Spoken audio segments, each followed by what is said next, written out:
The problem is the monopoly game, which is controlled by the Federal Reserve, the private bank, which is actually controlled out of London, is manipulating all the dollars to put them out, put more and more people into debt. So the illusion of equity they have in real estate is coming apart. The players that are analyzing everything are expecting massive foreclosures next year and the beginning of what we call the recession it's going to be worse than 29. It's your house that you're living in. You think you own it. You don't. Right. You have contractual right to transfer the airspace, subject to you paying taxes to the state. Right. Or the Global 2000 discussions that we had. The real problem that they have, as Kissinger says, is there are just too many people on the planet. And 40% of the world, 2 billion of us, exist on less than $2 a day. The summary of the Global 2000 report I put up on my website, nohoax.com, but if you look at it, it makes sense to get rid of people. So what they said, they're going to make godlike decisions on who lives and who dies. Now, obviously, some of the meetings we sat on, we were planning on using neutron bombs on the major cities, because that contains most of what they call... You actually heard this? I sat in on the meetings. I was in the game big time. In fact, I was making such a mess, they decided rather than kill me, which they could, they just invited me into the inner group and asked me to be the finance chairman. And at that point, I probably would have been in, Secretary of the Treasury or something, whatever they wanted to do with me. What I was doing prior to that, so, making it right, I would volunteer to become a president of a company, and I'd go in and liquidate it. And we get rid of the expendable containers. That was my job. Expendable containers meaning human beings? That's right. Yeah, it's amazing. That's well, that was the inside vernacular, wasn't it? Yeah. Oh, well, that's what we used at that time. I mean, it went from there to useless eaters today, so you're happy with it, you're a human resource. So, which, all you are is part of the commodity, even in the business sense. You look at it, you have a cost. Labor, what is labor? Yeah. Human resource. Right. When you're going to put together some kind of product. Well, the inside of the game, when we started to use neutron bombs, today they figure the biologicals are much cheaper. They're still planning on, the plan is to get a war started in the Middle East. And they're still planning on using a neutron bomb, or one of the bombs that they've got developed on Israel. And that's to begin World War III, which is all in the cards. And it's going to happen. They even put a monument up for this whole program. It's called the Georgia Guidestones. Outside of Atlanta, and they've got it all set down there. It's all in 8 languages. They want basically it's fait accompli as far as they're concerned. It's just to get the thing going in the Middle East, and it's not going fast enough. I mean, Carter put this thing in, so we have the Plan 2000 with the war starting in the year 2000 in the Middle East. Right. Reduce the population of the planet down to 500 million. Have one world currency under the Homeland Security, or FEMA, if you want to call it. They're going to declare an emergency, which are going to shut down everything.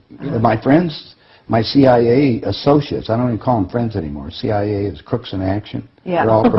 They're all professional liars. Yeah. I mean, they got to be if they have that job. Yeah. So that you have to look at what they're doing. Anyway, they're so concerned, they're leaving the country too.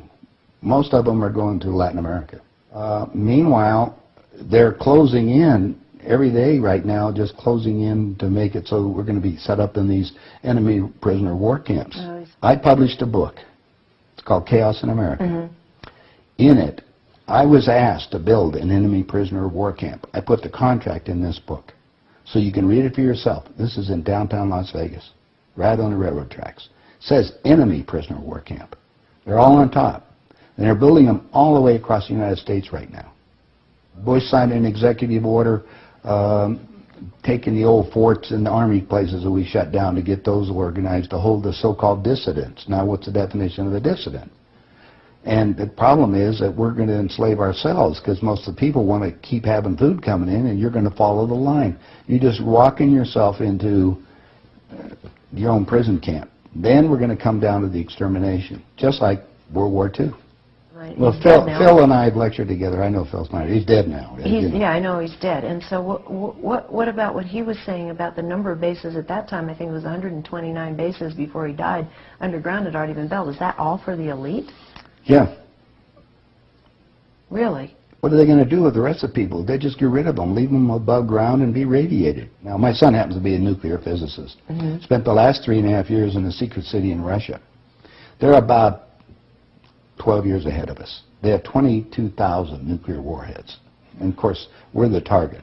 The Soviets had 3 nuclear submarines on the west coast and 3 on the east coast. They're about 2 football fields in length, 5 stories tall, and they all are nuclear power and aimed at our major cities. Okay. West Coast's gone. Well, because the plan is the northern hemisphere is where they're going to release the nuclear bombs, and the theory was that the winds from the North Pole that are coming down, because that's increasing drastically, will go to the equator, and there will be very little spillover because of the reverse of the winds, because of the southern hemisphere. Okay. So therefore, the nuclear radiation here will be a lot more than the southern hemisphere. And this is a fait accompli, you believe? Oh, they think so. Oh, yeah, they think they've won.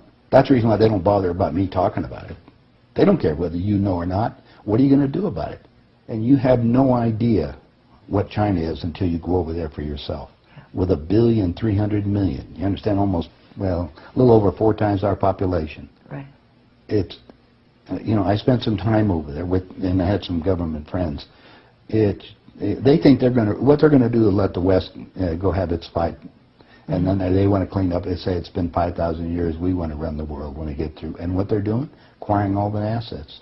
They figure that Canada and the United States, the property there will, the food growing areas will be enough to take care of their people. And that's what they're looking at. Why are they? I mean, they bought so oil. the U.S. will become a resource. Yeah. Whatever's left of it. Whatever's left of it. Yeah. You seem to be in a unique position to be able to put a fair amount of this together, which is quite interesting. Well, I walked my talk. I played the game. You played the game. You know one level of it. And I know. I used to play around with the world leaders, so I know what they're planning on doing. What change of heart? What happened in you that made you decide to share this information that happens at the inside levels? Well, it come back to a moral situation that happened to me, I think. When I flew to Aspen. I brought my 2 daughters up there so they could go skiing. And when I was invited to this meeting. When I walked into the room, the world leaders were there, and that's when they asked me to be the finance chairman. As they said, we'd like you to be the finance chairman for the next president of the United States. And the first thing I asked is, why me? And they said, well, we owe you a favor. Remember I told you I volunteered to be president of companies as I went down. And then you liquidate, yeah. I didn't charge them anything for it. It was just a game. I see. And anyway, that's what they said. So I thought you'd be good on the team, yeah. I'd be good. I'd be a team player. I just did it because it was, another one of these things. So next thing I asked them, I said, well, wait a minute. I just started this $100 million project. And they said, don't worry about it. We'll put it on ice. And I said, okay, who with? And I said, well, you can do that. Then I said the next thing was, who is going to be the next president? Now, this is 2 years before he became president. Right. And they said Jimmy Carter. And I said, Jimmy who? And they said, well, he's the Democratic governor of Georgia. And I said, I've been voting Republican. And Paul Volcker said, son, don't worry about it. We control them both. Yeah. And I said, well, I got the next question is, what does a finance chairman do? Yeah. I haven't been doing that. I've been playing all this other stuff. They said, will you sit down with Ted? And so I sat over with Ted Kennedy. He's sitting right next to me. And Ted and I are, he's just joking. He says, George, you're going to love this job. You're really good with money. We're going to send you out to all the state Democratic functions to raise money for the National Democratic Party. And he said, you're going to meet some real foxy ladies. And just then, my daughter walked in. Ted looked at her and he says, wow, I want to go to bed with that. I says, no, you don't, Ted. That's my daughter, and she's 14. And his response to me was, I don't care. I was livid. I really didn't know what to do. So it was that moment Well, of wait a that minute. personal insult. That was part of it. Yeah. I got up and I walked across the room. Yeah. I then talked to Pierre Trudeau and his wife, who was the Prime Minister of Canada at that time. And I'm sitting in front of them was a little half cigar box full of white powder. And then I'm looking around the rest of the room. I said, my God, something hit me at that point. If the world leaders have to resort to this, I don't think I want to be part of this thing. I mean, even to the even to the pollution and getting everything else they're talking about, getting rid of all the other people. I mean, I was raised in a packing house and slaughtering animals, and you get to the point where people are just animals at that level. And then I found out a little bit more about the details of the Plan 2000, of the annihilation of the entire planet. I said, I got to stop these people. There's something there. I mean, it was just, they got to be stopped.